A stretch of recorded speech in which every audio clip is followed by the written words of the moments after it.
Hi mga amigas! Samahan niyo kaming mag-day out sa North Wales, sa Clongowlen. So, ayan nga, dumating kami mga 11 a.m. So, nag-park kami dyan, £3 a day. Not too bad. So, ayan, papunta na kami sa World Heritage tallest canal, aqueduct in the world. So, ayan, nag-boat muna kami para ma-enjoy namin yung view. So, ayun. Makikita niyo, napakakitid ng kanal. Kasya lang yung narrow boat. And then, naglakad naman kami. So, ayan, makikita niyo yung River Dee. Tapos, nagpunta kami sa view deck para makita namin ng buo yung aqueduct. Yung taas.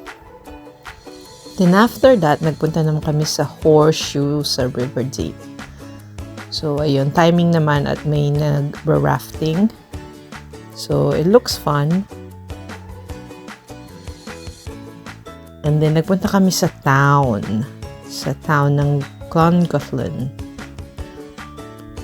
Bumili kami ng pie, syempre, sa Ogie Pie. So, highly recommended yung Ogie Pie. Order namin yung sausage roll na apple cider flavor. Sarap. Then, nagpunta kami sa bridge. Nakita ulit namin yung rafting. So, ayun sila. Ang galing.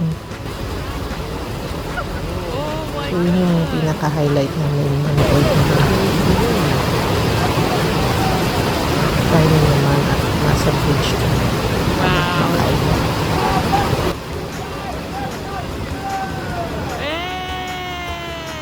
So, ayun. Dalawang boat yan.